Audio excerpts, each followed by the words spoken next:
बिस्मिल्लाहिर्रहमानिर्रहीम। कैसे हैं भाई आप लोग? रटना नहीं है, समझना है। 9 matric syntax book board, reduced syllabus. ठीक है, क्या कहा मैंने? Reduced syllabus, chapter 3 physics. Physics chapter 3 problems. Problems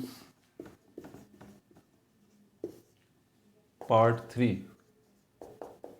3 हम इसका करने जा रहे हैं। कॉपी पेंसिल ले लीजिए, लेक्चर को नोट करना है और मुस्कुराते रहना है। आगे चलने से पहले फिर एक ज़रूरी बात आप लोगों से करता चलूँ। जहाँ आप एकेडमीज़ में हैं, जिन ट्यूशन सेंटर्स में हैं, स्कूल्स में हैं, जो टीचर्स आप लोगों को पढ़ा रहे हैं, जो नोट्स आपके पास हैं, आप उनको फॉलो करें, आप उनको पढ़ें, आप उनमें से याद करें। ये वीडियोस बनाने का मकसद सिर्फ मेरा एक ही है, ये नहीं हो बस रटना नहीं, समझें आप ज़रा उसमें बात क्या की जा रही है। आपसे बात समझ आ रही है? तो इसीलिए ये सब कुछ में इस मकसद सिर्फ ये है कि रटे नहीं। साइंस रटने की चीज़ नहीं है। हम 3.3 तक कर चुके थे, ठीक है। 3.4 पे अब हम आ गए, क्योंकि ये चैप्टर 3 की प्रॉब्लम्स है ना। तो नॉर्मली इसके अंदर पूरे किसी चैप्टर की प्रॉब्लम सॉल्व करने का तरीका क्या है वो मैं आपको आसान सा बता देता हूँ। आप उस पूरे चैप्टर के अंदर प्रॉब्लम्स देख लें, सॉरी इक्वेशंस देख लें, फार्मूलाज देख लें, टोटल हैं कितने, आप उनको एक साइड पे लिख लें और याद कर लें। ये पहला स्टेप है चैप्टर की प्रॉब्लम सॉल्व करने का। क्योंकि एग्जाम में तो अब वो ये थोड़ी ना बताएंगे कि इस चैप्टर की प्रॉब्लम होंगी, नहीं, वो तो प्रॉब्लम दे देंगे, आपको खुद पहचानना होगा। अब वो कैसे पहचानेंगे? डेटा बना के। डेटा कैसे बनेगा? जब प्रॉब्लम को पढ़ेंगे और समझेंगे। सिर्फ रीडिंग नहीं करनी प्रॉब्लम की, बल्कि प्रॉब्लम को समझना है कि उसमें बात क्या की जा रही है। समझ आ रही है आपको? और जो उसमें कहानी बताई जा रही हो, आपको अल्लाह ताला ने ये स्क्रीन दी है, इससे बेहतरीन स्क्रीन कोई है ही नहीं भाई। ये जो आपका माइंड है, वो जो कहानी बताई जा रही हो कि कार जा रही है, हेलीकॉप्टर उड़ रहा है, उस पर से राशन बैग फेंका जा रहा है, ब्ला ब्ला बहुत सारी चीज़ें, उस सबको अपनी इमेजिनेशन में देखिए आप। जो आप पढ़ेंगे वो आपको अपने दिमाग की स्क्रीन पर सब होता हुआ नज़र आएगा। अगर तो आपको ये सब आप ये कर रहे हैं, और ये इतनी आसानी से नहीं होता, इसके लिए धीरे धीरे प्रैक्टिस होती है। माइंड बनाना पड़ता है कि हाँ भाई पहले हम प्रॉब्लम को पढ़ के ज़रा इसकी पूरी वीडियो देखेंगे अपने दिमाग पे। यही तो कमाल होता है इसका। जब तक आप अपनी इमेजिनेशन को यूज़ नहीं करेंगे, कोई प्रॉब्लम आपको दी जाती है, आप अपने इमेजिन में देखेंगे नहीं कि वो हो क्या रहा है, तो आपके लिए बड़ी प्रॉब्लम हो जाएगी, बड़ी प्रॉब्लम। तो पहले प्रॉब्लम को पढ़ें, उसको समझें, वो आपसे बोल क्या रहा है। उसके बाद उसमें से जो इन्फॉर्मेशन है अपने लफ्ज़ों में लिख दें। इसको डेटा बनाना कहते हैं। समझ आ गई बात? अब यहाँ पर ये चैप्टर 3 है, इसके तो हमें पता है कि 3 इक्वेशंस हैं, ये वाली 4 हैं। V f is equal to we i plus a t, s is equal to we i t plus half a t square, और 2 a s is equal to we f square minus we i square. और चौथी जो है v is equal to s upon t. ये equation जब use की जाती है जब यूनिफॉर्म वेलोसिटी ना हो, यूनिफॉर्म वेलोसिटी ना हो तब ये इक्वेशन यूज़ की जाती है। अगर वेलोसिटी जो है वो वेरिएबल है, अब ये क्या मतलब है यूनिफॉर्म वेलोसिटी का और वेरिएबल वेलोसिटी का? छोटी छोटी चीज़ें आपको समझ में आनी चाहिए। अगर गाड़ी की रफ्तार में कोई चेंज नहीं आ रही, वो चीज़ जिसकी हरकत की बात की जा रही है उसकी रफ्तार में कोई चेंज नहीं है, तो इसका मतलब उसकी वेलोसिटी, उसकी रफ्तार, उसकी स्पीड जो है वो यूनिफॉर्म है। जैसे कि सनलाइट का ज़मीन पर आना, अर्थ की एटमॉस्फेयर के अंदर उसका इन होना, लाइट की वेलोसिटी कांस्टेंट है, उसकी स्पीड कांस्टेंट है, 3 × 10⁸ मीटर पर सेकेंड, ये उसकी कांस्टेंट। तो अब यहाँ पर आपको इन इक्वेशंस में जाने की ज़रूरत नहीं, आपको v is equal to s upon t आप ये यूज़ कीजिए। समझ आ गई बात? लेकिन अगर वेलोसिटी में वेरिएशन आता है, चेंज आता है, रफ्तार बढ़ रही है, कम हो रही है, रफ्तार के बढ़ने और कम होने को, इसी को तो हम वेलोसिटी में चेंज कहते हैं ना। तो अगर ये हो रहा है तो आप इनको यूज़ करें, ठीक है। तो ये 4 हो गई। अब यहाँ पर हमारी जो प्रॉब्लम 3.4 है, मेरे पास जो पेज नंबर है 44 है, आप देख लीजिए आपके पास क्या है। मैं पढ़ देता हूँ आपको, धीरे धीरे पढ़िए और उसको समझिए। वो बोल रहा है फाइंड द एक्सेलरेशन। उसने सीधा सीधा आपसे बोला फाइंड द एक्सेलरेशन। तो डेटा जब बनाएं तो धीरे धीरे पढ़ें। क्या बोला उसने? Find the acceleration a is equal to question mark कर दें, आगे ना पढ़ें, धीरे धीरे पढ़ें, जहाँ से आपको काम की बात मिलती है उसको अपने लफ्ज़ों में लिख दीजिए। ज़रूरी नहीं है कोई आप जो नोट्स में लिखा हुआ है वो ही लिखेंगे, नहीं बाबू नहीं। मैंने A is equal to question mark कर दिया, ये नंबर 1 हो गया। आगे फिर इसमें क्या है, find the acceleration of a body whose velocity increases from 11 metre per second to 33 metre per second in 10 second. उस बॉडी की रफ्तार बढ़ रही है, देखें क्लियरली वो आपको बता रहा है, उस बॉडी की रफ्तार बढ़ रही है। तो ऑब्वियस सी बात है पहले भी कोई रफ्तार होगी भाई, बढ़ने पे कोई नई रफ्तार होगी, नई वेलोसिटी होगी। तो जिस वेलोसिटी से वो आगे बढ़ रहा है वो यकीनन उसकी इनिशियल वेलोसिटी है, उसकी इब्तिदाई वेलोसिटी है, उसकी स्टार्ट वाली वेलोसिटी है, उसकी पहली वेलोसिटी। रफ्तार बढ़ रही है ना। आप 10 किलोमीटर पर आवर की रफ्तार से गाड़ी चला रहे हैं, अब आप अपनी गाड़ी की रफ्तार को बढ़ाते हैं और 20 किलोमीटर पर आवर पे ले जाते हैं, तो मैं आपसे पूछूं कि आपकी इनिशियल वेलोसिटी क्या है, इब्तिदाई वेलोसिटी क्या है, तो आप वो थोड़ी बताएंगे मैंने 0 से स्टार्ट लिया था। समझ आ गई बात। वो दूसरे केस में होता है जब आपको बोला जाता है क्लियरली ये रेस्ट का वर्ड आ जाए, रेस्ट का, 2 सूरतों में रेस्ट का वर्ड आ जाए, या तो वो बोले गाड़ी का स्टार्ट ही रेस्ट से हुआ है, इनिशियल वेलोसिटी 0 हो गई, v i is equal to 0, या फिर वो फाइनल वेलोसिटी गाड़ी का बोलता है गाड़ी जो है कम्स टू रेस्ट, आखिर में वो गाड़ी रेस्ट में आ गई, वो रुक गई। अब यहां पर एंड हो रहा है, ठीक है, तो यहां पर फाइनल वेलोसिटी क्या हो गई, 0 हो गई। बात समझ आ रही है आपको। दोनों रेस्ट दोनों जगहों पर है, या तो वो बोल रहा है रेस्ट से स्टार्ट है, या तो वो बोल रहा है रेस्ट पर एंड हो रहा है गाड़ी की रफ्तार का, मतलब गाड़ी रुक रही है। तो इनिशियल यहाँ पर 0 हो जाएगी, यहाँ फाइनल 0 हो जाएगी। बात समझ आ रही। लेकिन अगर वो आपको बता देता है कि अभी गाड़ी की रफ्तार ये है और अब ये हो जाती है, तो यहाँ इनिशियल और फाइनल को ज़रा समझिए। उसने क्या बोला, उसने बोला 11 मीटर पर सेकंड से कहाँ पे कितने पे गई, उसकी रफ्तार 33 मीटर पर सेकंड तक गई। Very simple. तो 11 मीटर पर सेकंड ये आपकी इनिशियल वेलोसिटी,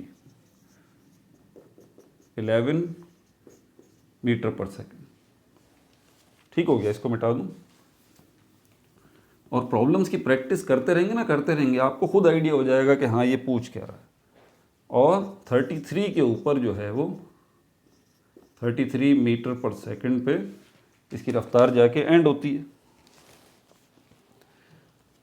ठीक है भाई। अच्छा, ऑब्वियस सी बात है, अब गाड़ी की रफ्तार यहाँ से यहाँ तक पहुँची है तो कुछ टाइम भी तो लगा होगा। टाइम भी उसने दिया हुआ है, कितना टाइम लगा है, 10 सेकेंड्स जो है वो लगे, 10 सेकेंड्स एक्सेलरेशन वो पूछ रहा है।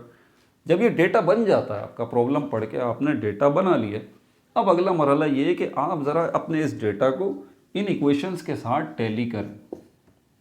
मैंने क्या कहा कि प्रॉब्लम लिखने से, प्रॉब्लम सॉल्व करने से पहले उस चैप्टर की पूरी प्रॉब्लम्स को एक जगह पे लिख लें, आप ये प्रैक्टिस बना लें अपनी। आप मसले का हल चाहते हैं ना, प्रॉब्लम्स को सॉल्व करना सीखना चाहते हैं ना, तो सिखा रहा हूँ आपको। आप अमल करेंगे तो आपको फ़ायदा होगा। आप जल्दबाजी करेंगे, नहीं यार कौन लिखे, तो फिर आप परेशान रहेंगे। तो पहले पूरी प्रॉब्लम्स लिख लें। मैंने लिख ली पूरी इक्वेशंस, पूरे फार्मूलाज मैंने लिख ली। अब मैं टैली करूँगा कि ये किसके साथ मैच कर रहा है। तो यहाँ पर v f is equal to we i plus a t. क्या वी एफ है पहली वाली में? बिल्कुल है। क्या वी आई है? बिल्कुल है। ये रहा वी एफ, ये रही वी आई। ए है? बिल्कुल ए ये रहा। और क्या टी है? बिल्कुल ये टी भी है। चारों वेरिएबल्स यहाँ पर मौजूद हैं। तो यही ये बस ये आप इक्वेशन लगाएं, ये फॉर्मूला लगाएं, v f is equal to we i plus a t. जब ये मतलूबा इक्वेशन या फॉर्मूला आपने लिख दिया है, अगला स्टेप आपका क्या है? अगला स्टेप आप ये देखेंगे आपका टारगेट क्या है।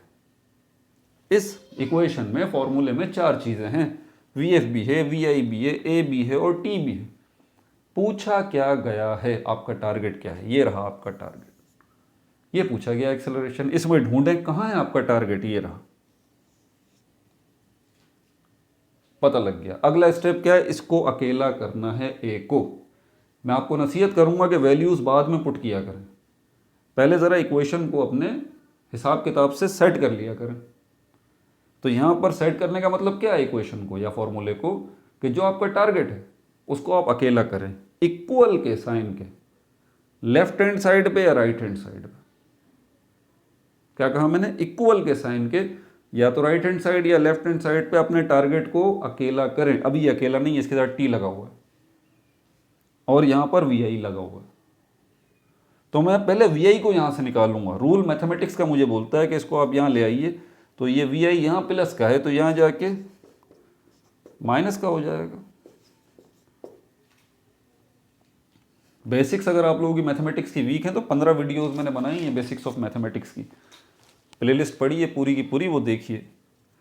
अब क्या होगा, क्या टारगेट अकेला हो गया? नहीं, टी भी मौजूद है, मल्टीप्लाई की फॉर्म में टी यहाँ पे ए के साथ, तो यहाँ निकल के यहाँ आएगा तो फिर क्या होगा, v F minus we I upon t is equal to a. Target अकेला हो गया। मैंने कहा कोई फर्क नहीं पड़ता आप राइट हैंड साइड पे इसको अकेला करें या लेफ्ट हैंड साइड पे अकेला करें, अपने टारगेट को कोई फर्क नहीं पड़ता। लेकिन नॉर्मली हम जिस चीज़ की वैल्यू फाइंड आउट करना चाहते हैं उसको हम लेफ्ट हैंड साइड पे देखना चाहते हैं, ये राइट हैंड साइड पे। तो आप बिल्कुल इसको पूरा रिवर्स कर दें, कुछ भी फर्क नहीं पड़ेगा, कोई टेंशन की बात नहीं।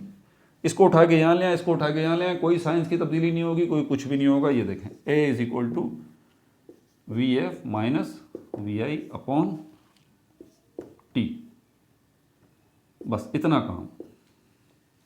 एक वर्ड का इजाफा कर दें आप जिसको हम कहते हैं और, ओ आर, और ये लिख के ये कर दें आप। उसके बाद वैल्यूज पुट करें। अब वैल्यूज पुट करें। फाइनल वेलोसिटी आपके पास क्या है, 33 माइनस इनिशियल वेलोसिटी क्या है आपके पास 11, टाइम कितना दिया हुआ उसने 10,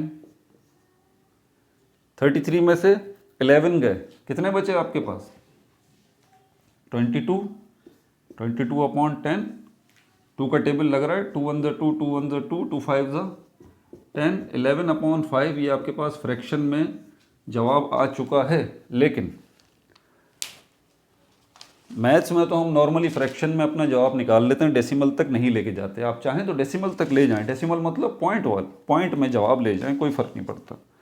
लेकिन यहाँ पर जो जवाब है वो बोल रहा है, इसका जवाब है 2.2 metre per second square, 2.2 metre per second square. तो यहाँ पर मैं देखूँ अगर कैलकुलेटर में लाना याद रहा है, चौके में भूल गया कैलकुलेटर शायद, हाँ वहाँ पाउच में रखा हुआ है, उठा ही लेते हैं भाई।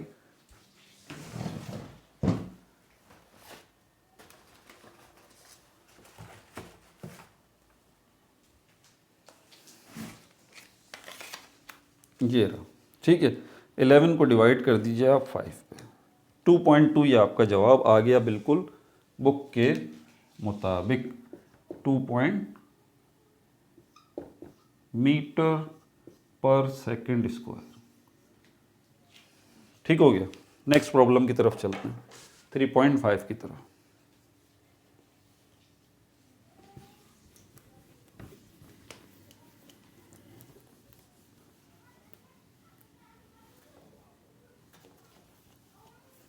हाँ पढ़िए, शाबाश पढ़िए, आगे क्या कह रहा है आपसे। 3.5 में बहुत सारी प्रॉब्लम्स है, कोशिश करें इसको जल्दी जल्दी निपटाने की। A body starting from rest, अब देखिए क्लियरली उसने बोल दिया बॉडी स्टार्टिंग फ्रॉम रेस्ट। अब बॉडी स्टार्टिंग फ्रॉम रेस्ट मतलब है कि एक बॉडी ने स्टार्ट लिया है रेस्ट से। तो हमें क्या बताया, रेस्ट दो तरह के हैं, इनिशियल वेलोसिटी यहाँ पे 0 हो गई। Acquires the velocity of 10 metre per second in 5 second, 5 second में उसकी रफ्तार क्या हो जाती है 10 मीटर पर सेकंड। तो डेफिनेटली ये फाइनल वेलोसिटी है 10 मीटर पर सेकंड। और टाइम कितना लगा, टाइम उसने बता दिया है 5 सेकंड, 5 सेकंड लगे। दो चीज़ें वो आपसे पूछ रहा है, बोल रहा है एक्सेलरेशन बता दीजिए और distance covered by the body in 5 seconds. इसी टाइम के अंदर डिस्टेंस बॉडी ने कितना कवर किया ये भी बता दीजिए। सोल्यूशन की तरफ चलते हैं। दो चीज़ें उसने अब हमसे पूछी हैं। अच्छा एक बात मैं बता दूं, आप कभी एक प्रॉब्लम को सॉल्व करने के लिए 2 फार्मूलाज का भी यूज़ करते हैं, कभी कभी 3 फार्मूलाज का भी यूज़ करते हैं, ये आगे आप सीखेंगे। तो मैं पहले एक्सेलरेशन को देखता हूँ तो मेरे पास कौन सा फार्मूला मैच कर रहा है, डेफिनेटली पहला वाला। क्यों, क्योंकि उसमें वी एफ भी है, वी आई भी है, ए भी है और टी भी है। हमारे पास वी आई भी है, वी एफ भी है, टी भी है और ए भी है। तो इसको लगा लीजिए, v f is equal to we i plus a t. Target क्या है हमारे पास, ए है दोबारा, तो ए को अब एक साइड पे करते हैं थोड़ा सा शॉर्टकट मारूंगा अब जल्दी करने के लिए, क्योंकि ये बातें मैं बता चुका हूँ। वी एफ कितना है हमारे पास 10, माइनस वी आई कितना है 0, टाइम कितना है हमारे पास 5, ये माइनस 0 कोई हैसियत नहीं है, तो 5 1 ज़ा 5, 5 2 ज़ा 10। तो एक्सेलरेशन आपके पास कितनी आ गई? एक्सेलरेशन आपके पास हो गई 2 मीटर पर सेकंड स्क्वायर। क्या बुक में भी यही है 2 metre per second square? Exactly यही है। अब अगले इशू की तरफ चलते हैं। उसने क्या बोला? डिस्टेंस फाइंड आउट कीजिए। अब थोड़ा सा इस बात को समझिएगा। आपको उसने इनिशियल वेलोसिटी दी, फाइनल दी, टाइम दिया, एक्सेलरेशन पूछा था, वो आपने फाइंड आउट कर लिया। तो आपके पास जो वेपन्स हैं, जो वैल्यूज़ हैं, वो वी आई भी है, वी एफ भी है, टी भी है पहले तक, जब तक आपने ए फाइंड आउट नहीं किया था। अब आपके पास ए भी है, आप इसको भी यूज़ कर सकते हैं जी। अब एस फाइंड आउट करना है, डिस्टेंस। तो ये देखें, यहाँ भी डिस्टेंस है, यहाँ भी डिस्टेंस है। इसमें देख लेते हैं, S is equal to we I. V I है मौजूद? बिल्कुल है। टी मौजूद है? बिल्कुल है। एक्सेलरेशन मौजूद है? बिल्कुल है। अभी हमने निकाली है, पहले वाले को यूज़ कर लीजिए। तो s is equal to we i t plus half a t square. Initial velocity कितनी है? 0, मल्टीप्लाई बाय टाइम कितना है? टाइम हमारे पास 5 है, प्लस 1/2 मल्टीप्लाई बाय, मल्टीप्लाई का साइन क्यों लगाया? क्योंकि 1/2 ए और टी ये तीनों आपस में मल्टीप्लाई की फॉर्म में है, इनकी वैल्यूज पुट करनी है, इसलिए मल्टीप्लाई का साइन लेके आएंगे। एक्सेलरेशन अभी हमने फाइंड आउट किया 2, और टी के ऊपर स्क्वायर आ जाएगा। टी की वैल्यू हमारे पास क्या है? 5। अब सिर्फ आपने सिंपली सॉल्व करना है। 0 किसी से भी मल्टीप्लाई होता है, उसको 0 कर देता है। तो 0 5 से मल्टीप्लाई हुआ, 0 हो गया। पीछे क्या बचा आपके पास? 1/2 मल्टीप्लाई बाय 2 मल्टीप्लाई बाय 5 5 ज़ा 25। ये क्रॉस में कट रहा है, 2 1 ज़ा 2, 2 1 ज़ा 2, 1 मल्टीप्लाई बाय 1 मल्टीप्लाई बाय 25। तो ये 25 आपके पास आ गया इसका जवाब, 25 मीटर। 25 मीटर। क्या बुक में भी यही है? बिल्कुल, बुक में भी यही है। ठीक हो गया भाई। फिर रिपीट कर रहा हूँ, बेसिक्स अगर मैथ्स की वीक हैं तो बराए मेहरबानी बंद करें इस वीडियो को। प्ले मेरी ये नीचे लोगो नज़र आ रहा है आपको, इस पर क्लिक करें, पेज खुल जाएगा। प्लेलिस्ट में जाएं, बेसिक्स ऑफ मैथमेटिक्स वो निकालें। और अगर आपको बेसिक्स ऑफ मैथमेटिक्स की प्लेलिस्ट नहीं मिलती, आप एक कमेंट कर दें नीचे। बस आपको जो वीडियो चाहिए, जो प्लेलिस्ट चाहिए, आप सिर्फ कमेंट करें, मैं आपको प्रोवाइड करके दूंगा। 3.6 प्रॉब्लम की तरफ चलते हैं।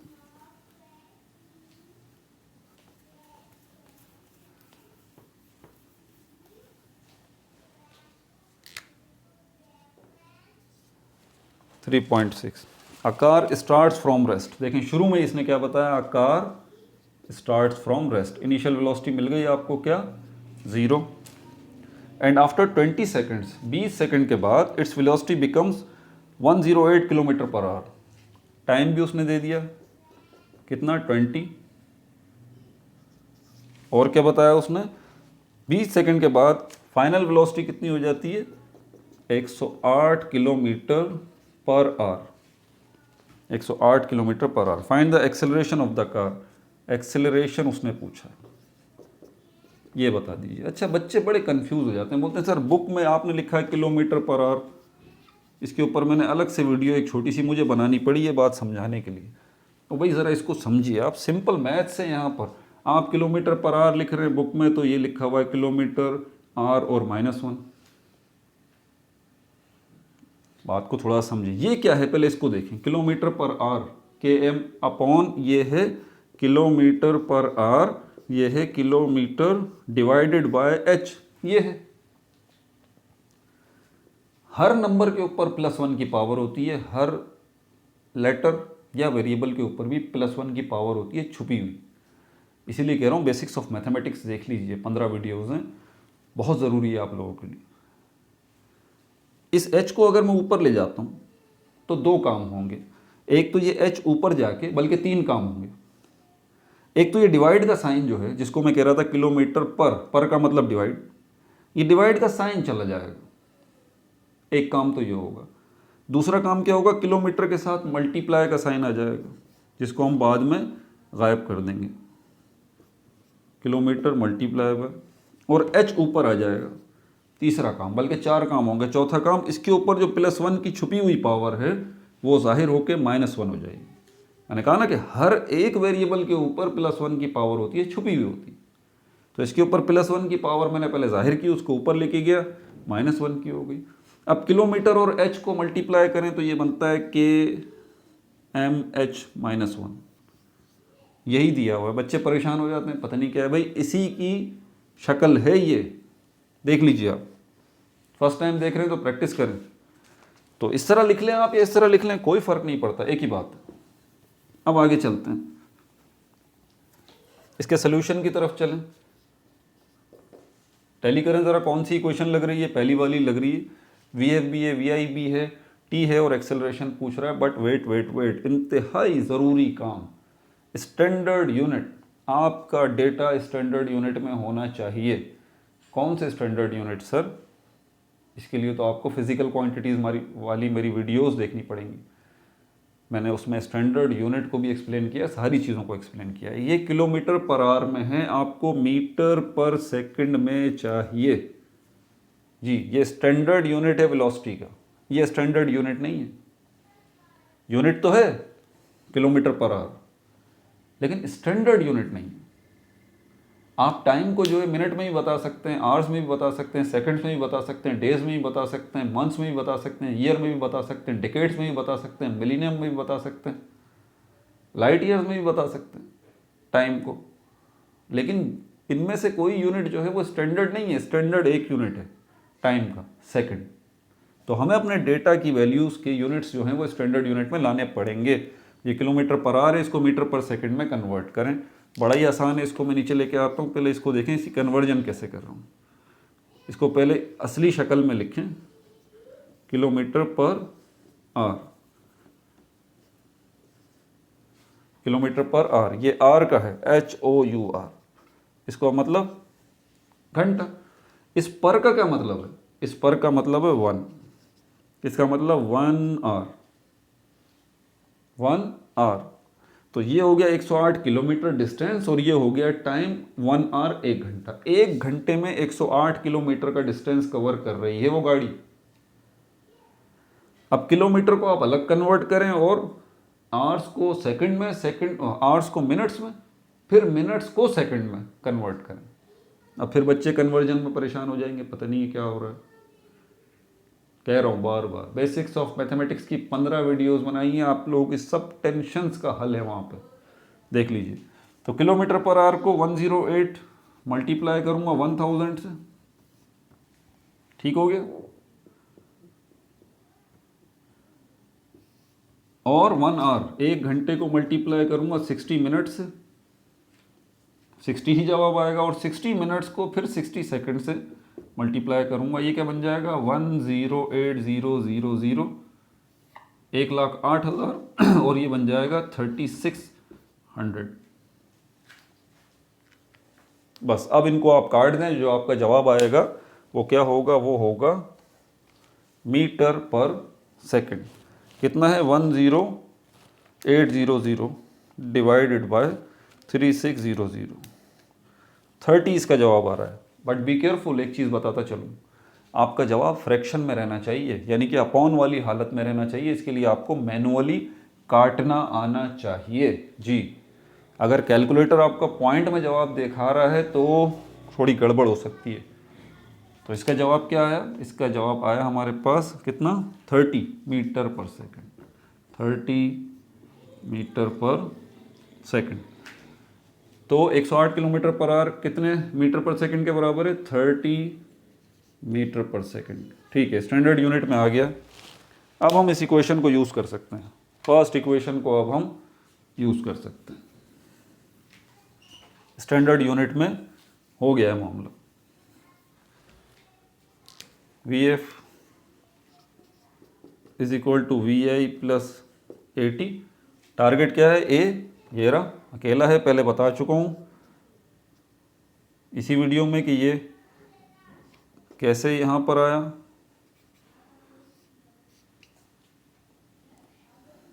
ठीक हो गया भाई, VF minus VI upon T, और A is equal to V F minus we I upon t. अब वैल्यूज पुट कर दें। फाइनल वेलोसिटी आपके पास क्या है 30 माइनस इनिशियल वेलोसिटी क्या है 0 डिवाइडेड बाय टाइम कितना है आपके पास 20 माइनस 0 कोई कुछ भी नहीं होता, तो यहाँ पर क्या हो जाएगा 2 1 2 2 1 2 2 5 10 5 के टेबल से जा रहा है 2 और 3, ये जवाब आ जाएगा 3/2। लेकिन क्योंकि आपका जवाब फ्रैक्शन में नहीं है बल्कि किस में है, आपका जवाब जो है वो डेसिमल में है यानी कि पॉइंट्स में, तो 3 को 2 पे डिवाइड कर दीजिए, कैलकुलेटर उठा के जवाब आ रहा है आपका 1.5 मीटर पर सेकंड स्क्वायर। ये आपका आंसर हो गया। आखिर में जाते हुए एक ज़रूरी बात बता दूं, पार्ट 4 में हम फिर अगली प्रॉब्लम्स को डिस्कस करेंगे। बच्चे बड़ी जल्दी में सिर्फ नंबर लिख देते हैं, आप यकीन करें अगर मैं तो नहीं हूँ, अगर सही मायनों में चेकिंग की जाए ना आप लोगों के पेपर्स की, तो जिसने नंबर लिखे हैं ना सिर्फ और मीटर पर सेकंड स्क्वायर यानी कि यूनिट नहीं लिखा, साइंटिफिकली पॉइंट ऑफ व्यू से आंसर गलत है, 0 मार्क्स मिलेंगे अगर आपने। लेकिन ये प्रैक्टिस अभी आपकी चल जाएगी बोर्ड तक, पेपर्स में इग्नोर कर देंगे टीचर्स, हाँ ठीक है 1.5 लिख दिया, मीटर पर सेकंड स्क्वायर नहीं लिखा, नो इशू, ओके दे दिए मार्क्स। 9 में, मैट्रिक में, फर्स्ट ईयर इंटर में, ये आपकी हैबिट बन जाएगी। एंट्री टेस्ट में जाएंगे वहाँ फंस जाएंगे, फिर दोबारा फंस जाएंगे वहाँ। एंट्री टेस्ट में क्या होगा, वो बिल्कुल बारीक बीनी से चेकिंग करते हैं एक एक चीज़, वो रियायत नहीं देंगे वहाँ पर पास थोड़ी को करना है आपने एंट्री टेस्ट को, आपने मुकाबला करना है। और जब कंपटीशन होता है तो कोई रिलैक्सेशन नहीं दी जाती। अपना बहुत ज़्यादा ख्याल रखिएगा। No like no subscribe, only share.